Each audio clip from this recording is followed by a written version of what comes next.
On a parlé des scènes, on va parler maintenant de la production et de la diffusion. Est-il encore possible de produire des disques, produire de la musique? On parlait de musique différente tout à l'heure avec un petit clin d'œil à la chanson française considérée comme de la musique différente. Vous représentez tous des producteurs et et des labels de musique qu'on n'entend pas ailleurs et qu'il est difficile à la fois de se procurer, de produire également. Je voudrais qu'on fasse un tour sur les difficultés qu'il y a aujourd'hui à survivre en tant que label et en tant que producteur et distributeur de musique de la Fédération Wallonie-Bruxelles. Alors voilà, qui veut prendre la parole en premier? Donc voilà, moi je suis avant tout musicien de jazz. Et donc il y a une dizaine d'années, je me suis toujours fort intéressé au son, donc j'ai commencé à faire un studio d'enregistrement. Et donc voilà, petit à petit, je me suis mis à enregistrer des disques, un disque, deux disques, et puis voilà, une trentaine de disques. Et là, le studio, je travaille avec des labels, donc soit qui me payent. Et là, je me suis mis aussi à produire des artistes. J'en produis très très peu. En même temps, je continue mon métier de musicien, donc c'est pas toujours facile. Mais en tout cas, moi, je suis je pense que tout ce qui s'est dit était relativement négatif. Moi, je vais quand même dire quelque chose de positif, c'est que pour moi, j'ai pris une place où il y a 10 ans, je n'aurais pas pu exister. Donc, notamment par la chute des plus gros studios, mais moi, j'ai développé une structure de studio relativement petite, où je fais pratiquement tout moi-même, et qui m'a permis d'investir dans du matériel. Et donc voilà, donc je fais de la production. J'ai un tout petit label, mais la distribution est vraiment cantonnée, c'est-à-dire que là, je vais faire que du vinyle, et c'est vraiment avec quelques magasins. Donc je travaille avec 8 magasins, donc c'est vraiment... c'est pas avec ça que je vis, mais là, c'est plus par passion. Et sinon, dans la production, il y a quand même un constat, c'est les choses que je fais en fait que des artistes français. Pas par choix, mais par réalité économique, parce que c'est beaucoup plus rentable. Évidemment, le marché et la structure est plus professionnelle. Donc là, je rejoins tout ce qui s'est dit jusqu'à présent. Je pense que vraiment, en Belgique, il y a un manque de structure, que ce soit évidemment en diffusion médiatique, et surtout un manque de relais. Et on en a assez parlé, on n'est pas pris au sérieux.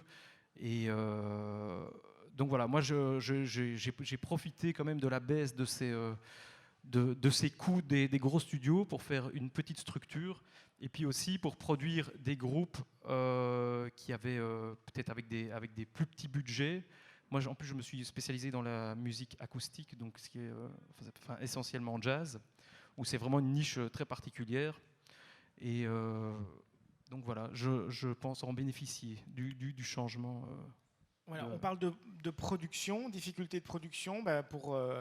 Il faut des moyens pour produire, et puis faire des choix, soit dans une niche, soit et puis Je voulais juste dire que juste mes moyens, en fait, moi, c'est l'investissement dans le studio, et puis c'est du travail, puisqu'en fait, là, j'ai pas une structure qui me coûte de l'argent. J'ai pas d'employés, donc c'est que si je me trompe sur une production, c'est un risque que je prends, et c'est 2 mois de perdu ou parfois 2 jours, mais je veux dire, j'ai pas d'implication qui va faire que je risque de tomber en faillite, etc. Ce qui est très très important de nos jours, et ce qui garantit aussi une diversité, c'est-à-dire que je ne m'inscris pas dans une rentabilité obligatoire, donc ça c'est important. Voilà, peut-être Claude, et puis on suivra. Oui, et moi aussi je suis un musicien qui a mal tourné. Et vous avez en face de vous des fous, des gens qui y croient encore, des gens qui veulent investir, des gens qui avancent. Bon, nous, ça fait 25 ans qu'on fait ça. 25 ans qu'on travaille avec des artistes principalement belges francophones de surcroît. Et pour la grosse majorité d'entre eux, c'est des artistes qu'on a commencé à travailler à partir de zéro et qu'on a développé. Alors, ça n'a jamais été facile. C'était pas facile il y a 25 ans, c'était pas facile il y a 20 ans, c'était pas facile il y a 15 ans. On apprend son métier, on trouve des solutions, on arrive à enfoncer des portes régulièrement et on arrive à développer des choses. C'est difficile, bien sûr, c'est pas impossible non plus. Moi, je voulais dire une petite chose parce que tout à l'heure, j'ai entendu qu'on a applaudi beaucoup quand on a dit que le secteur de la musique, c'était de la culture et surtout pas de l'économique. Et je pense que c'est une erreur de raisonner comme ça. Je pense qu'il faut plutôt dire que nous sommes un secteur économico-culturel. Quand on entend les politiques, les hommes et les femmes politiques, quand il y a des élections, on n'entend pratiquement jamais le mot culture. Mais quand ils auront réalisé que nous représentons aussi une petite force économique, pas énorme, mais dans le fond pas si négligeable que ça, quand même quelques pourcents du produit national brut, là, on va peut-être entendre un autre discours de la part des politiques, parce que pour eux, c'est quand même souvent, avant tout, l'économique qui compte. Voilà. Voilà. Merci Claude. D'autres sons de cloche, il y a un micro. Voilà. Voilà. Merci, bonjour. Je m'appelle Michel Van Acter et on a fondé un petit label qui s'appelle Home Records. Donc c'est une petite maison qui a été commencée en 2004 et je ne pensais jamais qu'on allait arriver à plus de 100 albums. C'est incroyable et on est en 2013. C'est hallucinant. Et en fait, c'est dû à quoi? C'est dû simplement à un peu de modestie. Beaucoup de modestie. Je crois qu'on a commencé tout petit, un peu comme tu disais, sur base d'un studio, nos outils à nous, des gens, je pense, qui ont envie de faire des choses de façon raisonnable, de façon certainement folle, Claude, tu as raison de le dire. Il faut être complètement fou pour produire un disque aujourd'hui, c'est juste pour perdre de l'argent. Donc je veux dire, si on parle avec des tableurs, on se dit, chez nous en tout cas, je ne pars pas d'un point de vue financier, même si évidemment je ne l'oublie pas. Ce que j'ai envie, c'est de développer simplement une singularité, et uniquement ça. Ce qui m'intéresse, c'est pour mon bonheur personnel. Donc ce que je fais, c'est pour moi, en fait, c'est pas pour vous tous. Je veux dire, ce qu'on fait, en tout cas chez Home Records, c'est pour le plaisir qu'on a de faire des choses qui nous plaisent. Je veux dire, vraiment. Et ça a fait qu'en partant parfois sur des projets où moi j'avais Pierre, mon administrateur, qui me disait « Michel, il te faut un tableur, il faut que ce soit parfait ». Ben, en fait, on ne le faisait pas alors, si jamais on partait sur un tableur bien construit. Et pour finir, il y a des choses qui ont fonctionné. Karim Maghili n'était pas du tout connu. Aujourd'hui, il fonctionne bien, je veux dire... On a parlé de Milan et tout ça tout à l'heure, ou d'autres projets qui ont bien fonctionné. Mais ce que je voulais dire, c'est que dans le fond, ce qu'on peut travailler, et Philippe Tasquin nous l'a rappelé, c'est la singularité. La singularité, dire ce que l'on est nous, et pas essayer de ressembler à qui que ce soit. Je veux dire, des petites choses. Donc se faire plaisir à soi, être sincère avec soi, oser parler de ce qu'on aime, de ce qu'on est, de ce qu'est chaque personne d'entre nous. Et ça, c'est un truc qu'on fait trop peu, voilà, d'essayer d'être honnête. Ça amène évidemment à des choses invendables. Nous, on a plein de trucs qui ne sont pas faciles à vendre, mais on en a fait plus de 100. C'est hallucinant. Et on est presque 5 personnes à travailler. Il faut que je signale que depuis des années, on est soutenu aussi par la communauté française. Au départ, j'ai commencé tout seul, voilà, comme toi. Et puis, comme tout le monde, en fait, à mon avis, voilà, comme tout le monde. Et pour finir, ça fait quand même une fameuse émulation, vu que plus de 100 disques, c'est hallucinant, 40 artistes et tout ça. Et alors, il faut des idées. Eh bien, regardez, j'ai trouvé une nouvelle idée. Enfin, Home Records a une petite idée à proposer qui est rigolote. Le nouvel album de Emre Gültekin, un joueur de saz turc, se présente sous forme d'un digipack habituel. Hein, voilà, hein. Pierre, toi, tu es producteur, tu sais. Eh ben, dedans, il n'y a pas de CD, les amis. Donc, c'est en fait un boîtier de téléchargement qu'on appelle de Download Box. C'est une appellation qu'on a inventée. Je ne sais pas si ça ira très loin. Alors, c'est quoi le principe? C'est qu'on vend un objet qui ressemble à un CD, qu'on peut ranger dans sa discothèque, et en fait on peut télécharger. Mais alors on peut télécharger non pas en format comme iTunes le propose en AAC ou des formats mauvais, du MP3 et tout ça. Nous on propose le master de studio du 24 bits, 96 kHz par exemple, pour les producteurs, ça vous parle.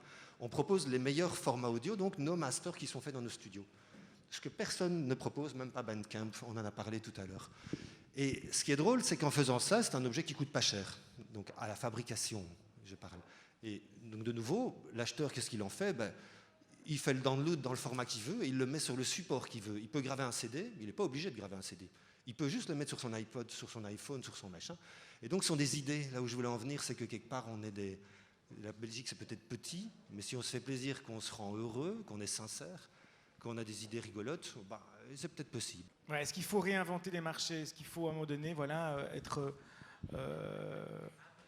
dans cette posture-là pour, aujourd'hui, diffuser la musique qu'on a envie de faire entendre? J'ai envie d'entendre ceux qui ne sont pas encore intervenus. Oui, je suis un peu le plus vieux de l'histoire Ouais. et sans doute le représentant de l'opérateur historique, puisque Igloo existe depuis 35 ans. C'est plus de 400 albums produits chez nous, que nous essayons de faire depuis 35 ans dans le respect des règles de l'art. Et nous sommes effectivement confrontés à cette problématique énorme de savoir si nous devons jouer le jeu de la réduction totale des coûts ou non. Et nous essayons de notre côté, nous sommes une association qui est subventionnée, nous essayons, nous, de notre côté, notamment, une chose très rare aujourd'hui, de payer les artistes lors des enregistrements, et je peux dire que c'est une chose rare. Ça fait partie d'une éthique particulière, mais c'est une éthique qui est extrêmement onéreuse. Ce qui est complexe, c'est que nous ne faisons pas seulement un travail culturel, mais nous faisons aussi un travail commercial. Dans la production de disques, la création du disque est une opération parfaitement culturelle. Tout ce qui suit est une opération parfaitement commerciale. Et c'est bien ça qui est complexe. C'est que la mise en place d'un produit, entre guillemets, est identique pour quelque chose qui se vendra à 1 million d'exemplaires que pour quelque chose qui va se vendre à 500 exemplaires. Et c'est le principe même de la production discographique qui fait que ce que nous créons, si ça n'a pas une audience considérable, n'a presque aucune chance de survie. C'est bien la raison pour laquelle nos productions, dans une toute petite contrée minuscule, doivent être subventionnées, doivent être aidées, mais je dirais surtout, et je pense que ça a été abordé largement tout à l'heure, doit avant tout être soutenues par les médias. N'oublions pas que l'ensemble de ce que la communauté française consacre à la subvention des productions de manière globale à des associations, de manière individuelle à des projets, ne représente rien par rapport à ce que serait le retour en droit d'auteur si des quotas corrects étaient imposés aux médias. Et ça, c'est le fondement. C'est le fondement du travail culturel dans une petite communauté. Les Québécois nous ont montré à quel point ils étaient capables de créer des lois pour mettre en valeur leurs artistes. Nous avons toujours été incapables de faire la même chose. Et nos artistes n'existent pas si les médias ne s'en soucient pas. Nous pouvons faire tout le travail que nous voulons. Nous pouvons, aujourd'hui, Igloo, dans le domaine du jazz, rivalise sans aucune difficulté qualitative avec l'ensemble des productions mondiales. On n'a pas de souci de ce côté-là. Nous produisons aussi bien que dans les autres pays du monde, y compris que les États-Unis. Nous faisons les mêmes choses, mais nous sommes en face d'un marché. Et si nous n'avons pas, je dis bien la subvention est une chose, mais si nous n'avons pas une aide réelle à la diffusion, pas nous, les artistes ne peuvent pas exister. C'est ça la chose fondamentale pour moi. Voilà.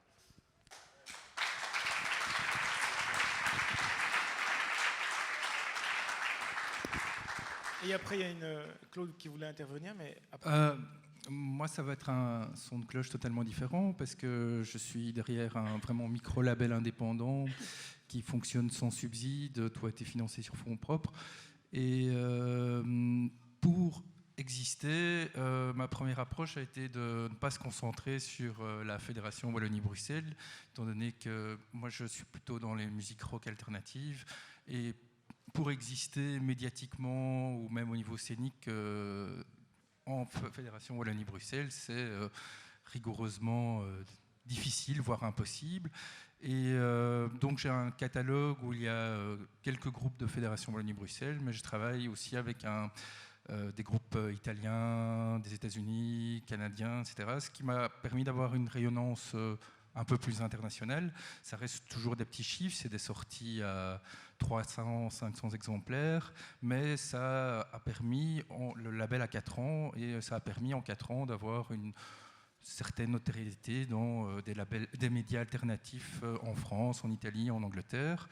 J'ai un distributeur anglais, j'ai un distributeur en France, j'ai un tout petit distributeur au Benelux. Donc moi c'est un constat finalement pour exister, de finalement sortir des frontières.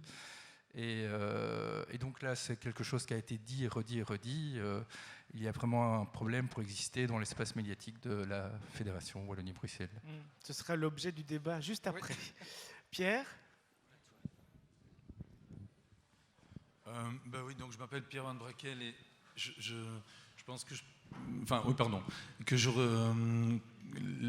L'expérience que j'ai a commencé pas loin d'ici. C'était un endroit qui s'appelait le First Floor, qui était un peu en haut dans la rue il y a une vingtaine d'années. On n'avait pas de subside du tout. Alors quand je dis pas du tout, c'était pas du tout. Et on avait une structure qui existe toujours, qui s'appelle Nada, qui fait du booking. Et cette structure-là faisait du booking de concerts parce que c'était facile à faire. Tu prends un téléphone et tu parles à des gens et tu essayes de vendre un truc et tu apprends juste comme ça. Donc il ne fallait pas beaucoup d'investissement. À un moment, on s'est dit avec cette structure-là, faisons aussi des disques parce qu'il y avait des artistes qu'on présentait en booking qui n'avaient pas de disques et que c'était forcément, il y a une vingtaine d'années, plus facile de vendre des artistes avec des disques. Maintenant, c'est l'inverse. Avant, on parlait de tour support, c'est-à-dire les disques qui aidaient les concerts, et maintenant, ça n'existe pas, mais on fonctionne un peu dans l'autre sens. Donc, le label s'appelait 62 TV, et les signatures de ce label sont un groupe qui s'appelle Girls in Hawaii, probablement les gens en connaissent, je suis le manager du groupe. Et ce que je veux dire avec le manager, c'est que et plus une kyrielle d'autres, il y en a beaucoup, en français ou en anglais, belge vraiment essentiellement, et essentiellement fédération machin. Et l'idée, c'est que depuis le début, ce que je fais, c'est faire ce qu'on appelle dans les maisons de disques multinationales du 360. Le 360, c'est en gros que moi j'ai fait parce que nécessité faisait loi. Il fallait faire un peu de tout et on faisait un peu de tout, c'est-à-dire un peu d'édition, un peu de production, un peu de booking, un peu de merchandising, vendre des trucs en sortie de scène et évidemment du management, c'est encore ce qu'on fait. Et ce que je veux dire avec ça, c'est en apprenant, comme Claude disait, depuis une petite vingtaine d'années à faire ce genre de travail, je l'ai toujours fait avec une dimension de passation d'informations, de donner des informations. Je pense que les artistes, il faut leur donner des clés pour comprendre certaines choses, tout comme eux, ils vous donnent pas mal d'autres clés pour comprendre d'autres choses. Et les clés que j'ai pu donner, c'est de leur dire exactement ce que je ressentais de ce qu'ils faisaient. Aujourd'hui, j'ai entendu, et Dieu sait que j'aime beaucoup les gens que j'ai entendus parler, mais si je peux me permettre, j'ai trouvé que ça souffrait beaucoup de manque de remise en question. Je sais aussi qu'en face, il y a un public qui ne vient pas, ou il y a un public qui n'est pas là, ou il y a le lieu qui n'est pas là pour le public, etc. Mais je pense aussi que de temps en temps, et moi je le fais en tout cas avec les artistes dont je m'occupe, je suis plutôt connu comme quelqu'un d'assez gentil, mais je pense qu'il faut de temps en temps être aussi réaliste, voire méchant. C'est-à-dire quelqu'un qui dit « je comprends pas, il n'y a personne qui m'aime ». C'est un peu comme une démarche, je suis un peu paternaliste parfois, mais quand il y a un enfant qui dit on doit discuter, il faut pas avoir peur de dire ce que tu es occupé de faire là, ça te plaît à toi, et c'est normal, tu regardes des choses, ça vient de toi. Mais il faut aussi se poser des questions si 2 soirs, 3 soirs, 9 soirs, 35 soirs, ou bien autant de... tu vends pas. Il n'y a pas de gens, etc., ou il n'y a pas assez de gens. Ça ne veut pas dire que c'est forcément... Mais je pense qu'il faut pouvoir ce travail permanent de dialogue pour dire aux gens améliore-toi, améliorons-nous, et essayons de faire des choses ensemble qui vont dans ce sens-là. Ça veut dire que je fais un peu un plaidoyer aussi pour les braves gens qui sont tous à ma droite ici, et qui encadrent en permanence des artistes. Ces métiers d'intermédiaire. Et j'ai un autre métier d'intermédiaire qui est manager et vendeur de concerts, pour le dire simple. C'est plus politique, on n'est pas dans le fait de faire de la psychologie. Mais peut-être, mais je ne suis pas d'accord avec vous. Si je puis me permettre, c'est pas je pense qu'il y a un élément essentiel qui a été soulevé par l'atelier 210 tantôt, c'est la notion de développement.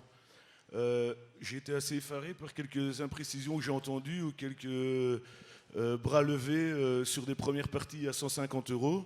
Je pense que l'atelier 210 est à la base d'un groupe belge aujourd'hui qui est en train d'émerger en Europe, qui s'appelle Brains, pour les gens qui connaissent. Je pense que Brains a fait beaucoup de premières parties à 150 € pour fidéliser un public, a réfléchi un peu comme quand on joue aux échecs, à 2 ou 3 ou 4 coups à l'avance, et a vraiment utilisé cette notion de développement. Il y a beaucoup d'artistes chez nous qui marchent dans un territoire, et un peu comme des gestions bon père de famille, on épargne une partie des cachets sur le territoire qui fonctionne, et ces cachets-là servent à développer d'autres territoires. Et je pense que vraiment, il y a une notion essentielle, parce que comme l'a dit Claude, produire des disques, ça a toujours été un peu compliqué, c'est toujours été un peu, voilà, il y a cette espèce de facteur chance. Il y a un vieux producteur que tout le monde connaît qui s'appelait Eddie Barclay qui disait ne pas avoir de chance, c'est une faute professionnelle. Et je pense que c'est vrai, il faut, voilà, c'est, à un moment donné, il y a un public qui rencontre un artiste qui rencontre un public. Et là, il y a besoin de structure, il y a besoin d'encadrement, il y a besoin de développement, il y a besoin de diffusion. Et donc, effectivement, il y a besoin de médias. J'entends beaucoup qu'on tape sur la tête de l'RTBF, en partie à juste titre, mais on peut aussi s'épandre longtemps sur les médias de la presse écrite. Je sais que dans le débat suivant, il y a des titres nationaux très très connus, à commencer par Le Soir, qui, 45-1 du mat, c'est en général un film hollywoodien, qui de toute façon à l'intérieur des pages est descendu. Donc c'est encore le cas cette semaine avec le nouveau Superman, dont la critique est assez mauvaise, mais il est quand même en couverture du mat, pour des raisons sans doute que je peux entendre, et en partie économiques. Mais ce fait que voilà, il y a vraiment cette notion de développement, et parfois autour de moi, j'ai l'impression que j'entends des choses comme, enfin franchement, ce truc de 150 €, c'est comme quand on produit un disque, il n'y a pas un salaire de producteur dans le disque. En tout cas, on prend un risque, des fois ça marche, des fois ça ne marche pas, et puis il y en a un qui marche, qui couvre les autres, donc finalement, pour ma part, je croise les doigts pourvu que ça dure, ça fait 20 ans que ça dure, mais j'ai envie, donc honnêtement. Mais voilà, les premières parties à 150 €, c'est comme ça, comme l'a dit l'atelier 210, il y a des centres culturels, mais après il y a tout un réseau de salles privées. Voilà, moi je suis de Charleroi, je vous invite à voir le Rockrill. Tous les jeudis, c'est entre 600 et 800 personnes qui viennent là, écouter des groupes, voir des choses différentes, mais c'est un travail de longue haleine, de développement, quoi. Et je pense que c'est vraiment un truc essentiel. Et je suis sûr que dans les groupes de Home Records, il y a plein de groupes qui, à un moment donné, jouent pour 150, 200, 300 €. Et je me rends bien compte de la difficulté que ça représente, mais je pense que c'est un passage obligé. Et après, dire que Charlotte Gainsbourg touche 15 000 € et que c'est la boîte de booking qui prend 60% et tout ça c'est toutes des choses qui me heurtent parce que c'est pas vrai en fait. Donc voilà. On va terminer avec Claude et puis Max aussi. Claude qui voulait réagir sur quelque chose. Oui, moi je voulais juste un petit peu réagir par rapport au Québec parce que ça a l'air d'être toujours le pays de cocagne. Alors c'est vrai qu'il y a des quotas qui sont très impressionnants, mais ils peuvent le faire d'abord parce qu'ils ne sont pas en Europe. Nous, on ne peut pas le faire. En Europe, on peut prendre que des quotas européens et les petits quotas qui existent chez nous sont tolérés, je vais dire.